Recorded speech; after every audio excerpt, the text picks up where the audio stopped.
AM and FM, and on the WHOW streams. We provide farmers and ranchers with timely insights and information aimed at improving their operations. Join me, Chip Flory, weekdays at 10:06 on Central Illinois Ag Station, WHOW. You're finding Central Illinois.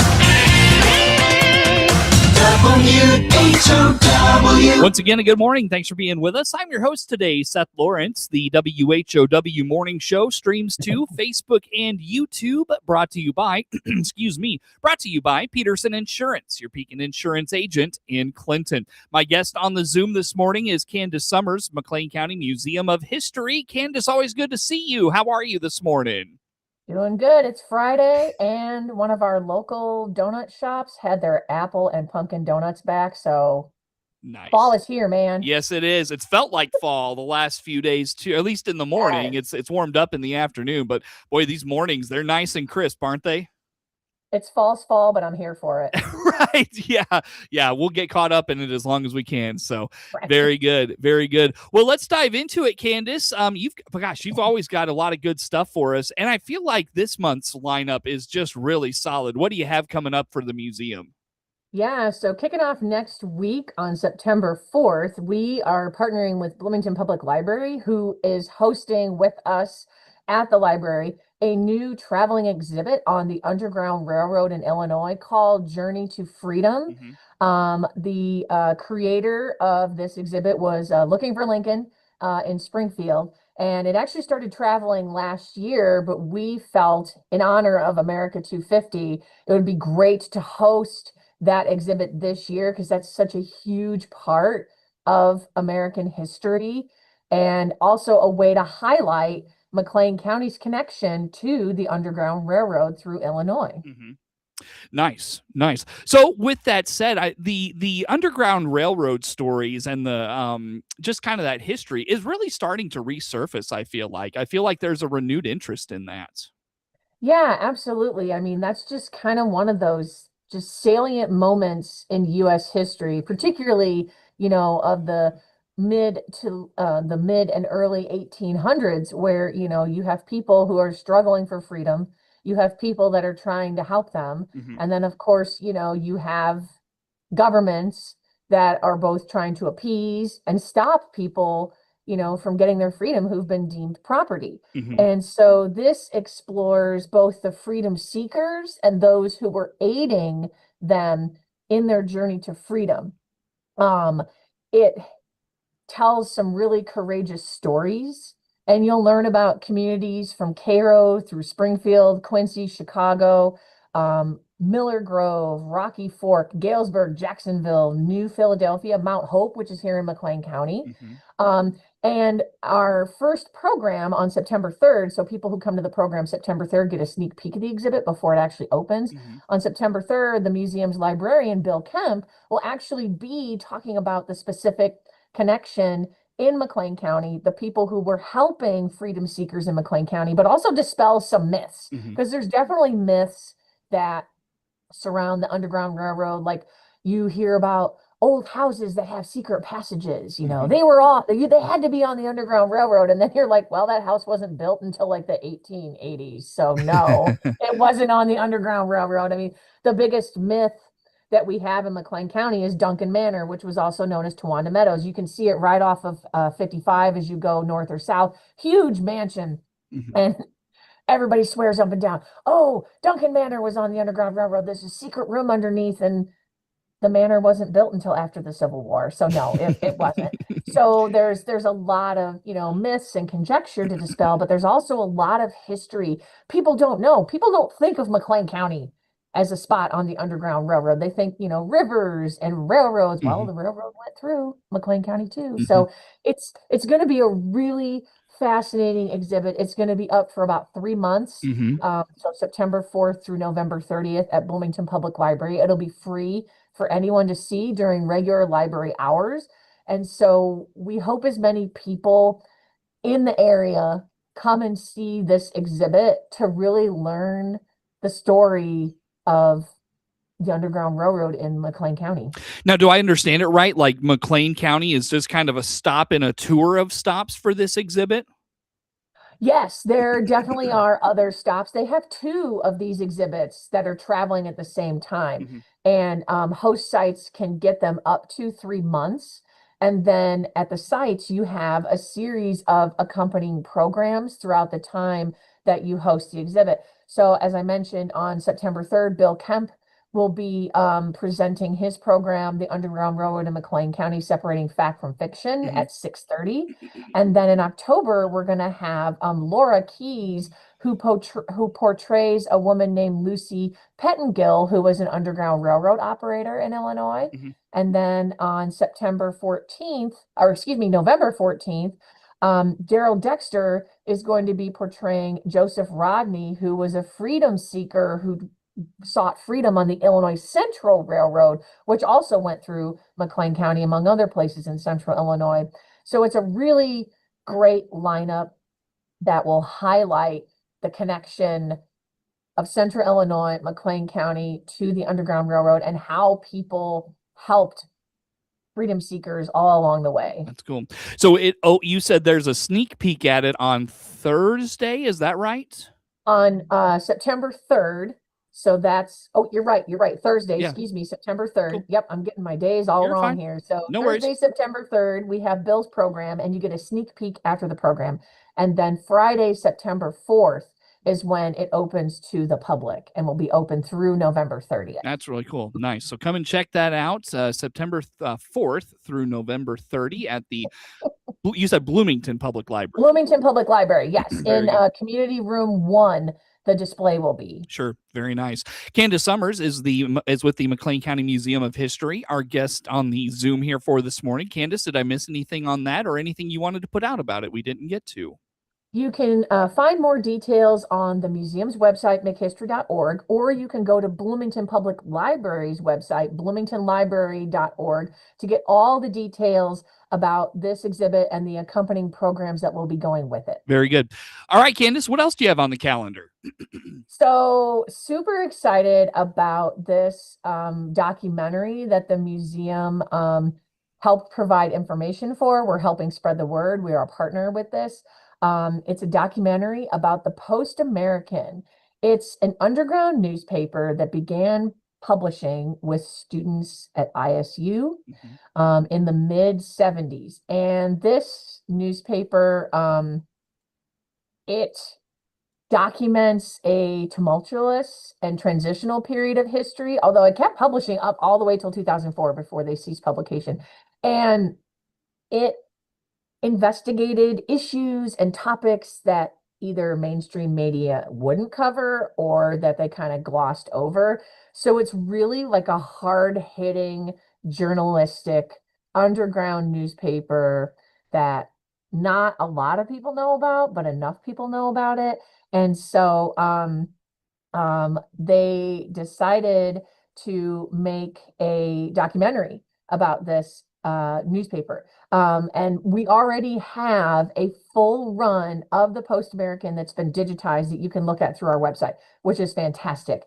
I wish everyone would go look at this newspaper because it's really just fascinating the types of topics that they would hit, LGBTQ plus history, all the issues that went with the Vietnam War, just so many things. And it challenged social and political and economic norms.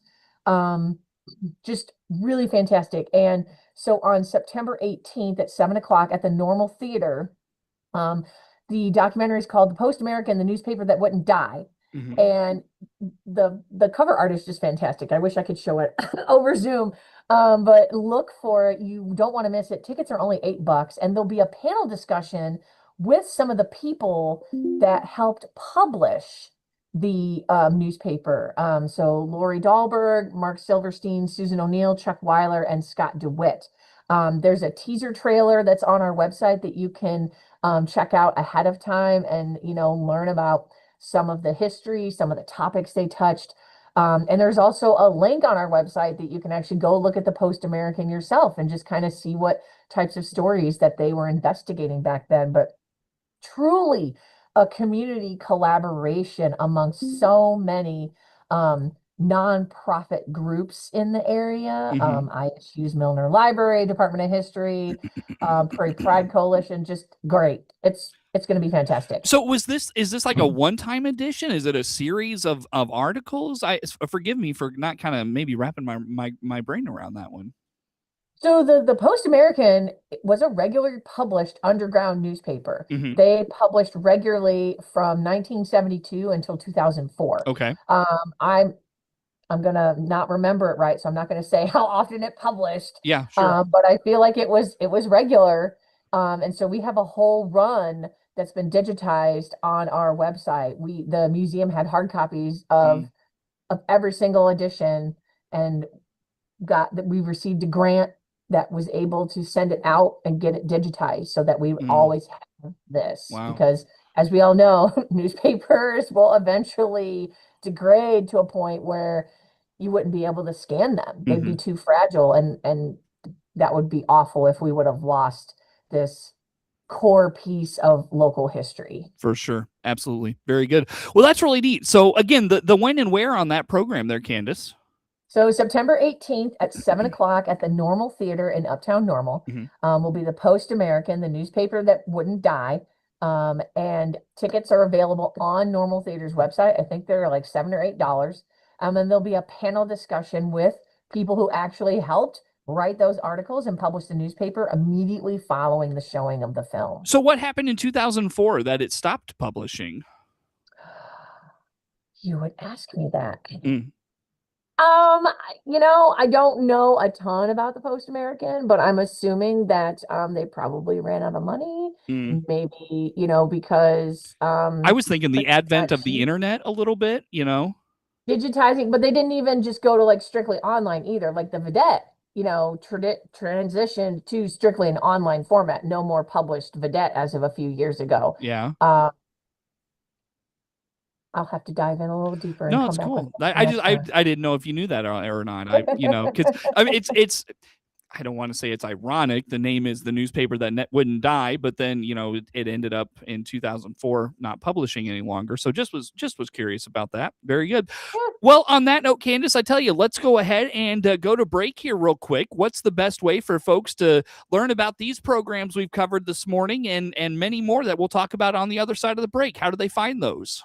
You can go to our website, makehistory.org, follow us on social media and Instagram, or subscribe to our Constant Contact to get all the details and more sent right to your email inbox. Sounds good. Again, Candace Summers, McLean County Museum of History, is my guest on the Zoom. More to come with Candace on the WHOW Morning Show.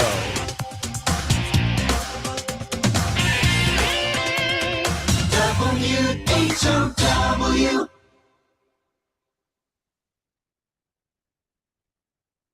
Actively engaged. Let's check the markets now on the RFD Radio Network. I'm Jim Taylor. Corn slightly higher, beans and Chicago wheat double-digit higher. September corn up 1 1/4, 5.11 December corn up 2, 5.35 March corn 5.49 up 2 1/4. September beans up 14, 12.70 November beans 12.80 1/4 up 12 1/4. January beans 12.94 3/4 up 11 3/4. September Chicago wheat up 14 3/4. 7.57 September KC wheat up 14 3/4, 8.18 1/4. September bean meal 337.70 up 7.50. September bean oil up $1.25, 69.25. Livestock trade, September feeders down $1.27, 321.17. August live cattle down 80 cents, 219.50. October lean hogs down 67 cents, 79.95. Energy market October Brent crude oil down 45 cents, 89. John Deere is putting in work and putting up highlights. Oh man, look at those passes. Tillage, planting, harvesting. 3 years in, and these pre-owned machines are still at the top of their game. We're talking reliability, performance, and long-term potential. And get this, these veteran machines can pick up the latest precision tech with ease. You know it, and fans ready to add John Deere certified pre-owned equipment and more options to their lineup can shop at machinefinder.com. Booyah! Finding the right employees can be a real challenge these days, whether you're hiring full-time or part-time. That's where the regional radio stations come in. We're here to help you connect with the qualified candidates you need. Check out IllinoisJobPost.com. That's IllinoisJobPost.com. It's part of our comprehensive radio and internet employment campaign designed to get your job openings noticed. For details, just reach out to your account manager. Put the power of radio and the internet to work for you at IllinoisJobPost.com. Your friend in Central Illinois, WHOW. Top of the morning. Thanks again for being with us. I'm your host today, Seth Lawrence. The WHOW Morning Show streams to Facebook and YouTube, brought to you by Peterson Insurance, your Pekin Insurance agent in Clinton. Again, my guest on the Zoom today, Candace Summers, McLean County Museum of History. Candace, you have an answer to a question I asked in the first segment. It was what did you say the newspaper was called? The Post-American with a K instead of a C. Okay. So, the quick researching historian that I am, so I suspected it was probably not only due to dwindling subscriptions, but dwindling volunteers, because it was an entirely volunteer-run publication. So if you don't have the manpower to continue, reporting, doing the articles, and doing the publishing, not going to have a newspaper very long. So yeah, they just didn't have the money and they didn't have the people. So they ended it in 2004, which, a 32-year run for an all volunteer run publication is pretty good. And they publish, like I said, semi-regularly. It looks like they published twice a month, sometimes at least once a month. But as it went on in years, it went to like once every couple months too, again, because, of dwindling manpower. But you'll get all those details and more if you go to the documentary on September 18th. All right, so check that out. Very good, very good. What else is on the calendar as we come up on September, Candace?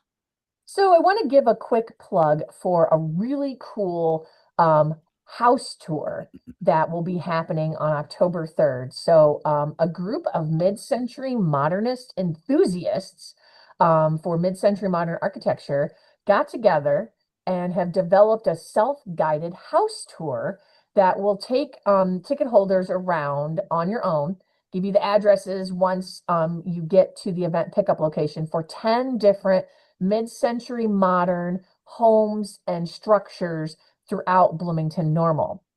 And, a lot of people, when you go on a house tour, you look at, Victorian houses and Queen Anne houses, like the really old, homes. And a lot of people don't think about mid-century modern as something that people would want to go see, but I have to tell you, I'm a big fan of mid-century modern, not just architecture, but home furnishings and things like that. I feel like an old soul that I was born at the wrong era with all the things that are in my house that were around well before I existed. And so the McLean County Arts Center, the McLean County Museum of History, and the Bloomington Normal Youth Symphony will be benefiting from the proceeds of the ticket sales for this event. And the museum is hosting the ticket sales on our site. So for $30, you get a ticket. And then on October 3rd, you'll pick up the home locations at the McLean County Arts Center, which is also hosting a display of architectural drawings and things. And art as well.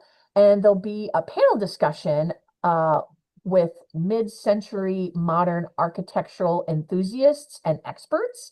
So it's really a great bang for your buck that you get to go see fantastic architecture around Bloomington Normal, hear from a panel of experts, and get to see some really cool art inspired by mid-century modern. Yeah, that's so cool. That's awesome. I like that one a lot. October 3rd, from 10 to 5 p.m. And you purchase the tickets at mchistory.org, and they're $30 per person. All right, nice. That's going to be really fun. I feel like, and probably learn a lot of things along the way. Yeah, absolutely. Again, like people talk about, historic buildings being torn down and replaced with, things from the mid-century, but those things are historic in their own right too. A specific design aesthetic and look about them. So, and now that's getting torn down. We see these mid-century modern buildings being torn down too. So this is a great way to educate yourself about the period and the function and the structures and a little bit of history as well. How do folks get those tickets, Candace?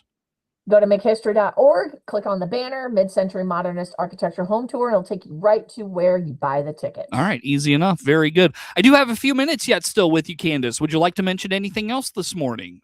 Yeah, I'm going to do a quick plug for Morning in McLean, the book I wrote that was published earlier this year. I've got a couple programs coming up. I'm doing a book signing October 10th at Bob's Bay Books in downtown Bloomington from 1 to 3. You can pick up a copy of the book ahead of time, or you can purchase it there, and I will gladly sign it and answer any and all questions. I'm also bringing a couple artifacts to display with me. And then the day before, October 9th, I'll be doing my Morning in McLean talk at Bloomington Public Library. So I'll also have books with me there too. That program, I think it starts at 7 o'clock that night on October 9th. So you can come to the program and see some fascinating images and learn about the history of death and grieving in McLean County, and then come back and see me at Bob's Bay the next day and pick up a copy of my book. I didn't know you were an author. That is so cool. I must have talked about it on one of the shows that you weren't. Yeah, evidently. This is here. news to me. Holy cow. Yeah, there was so much that didn't make it into my displays. Sure. My colleagues are like, why don't we make a companion publication? I was like, sure. And then I added extra images that I found like after making the display. So it's not a huge book. It's like, I don't know, 80, 90 pages, but still it's really cool that now, this display I made lives on in a publication because it really is this culminating effort of 20 years of doing the cemetery walk that I can share with the community. Is the display still up, by the way? No, that was a temporary display that was from early October through late November. Yeah, that sounds right. It's up for a couple months here at the museum. So my talk and the book are away it lives on. All right, very good. On that note, Candace, it's always good to have you on the program. One more time, how do folks learn about all things McLean County Museum of History? Go to makehistory.org, like us on Facebook and Instagram, or sign up for our email list, and you can get all those and more. Fantastic. Candace, always good to see you. Thanks for making time for us. Candace Summers. Thanks again, Candace Summers, McLean County Museum of History, my guest on the Zoom.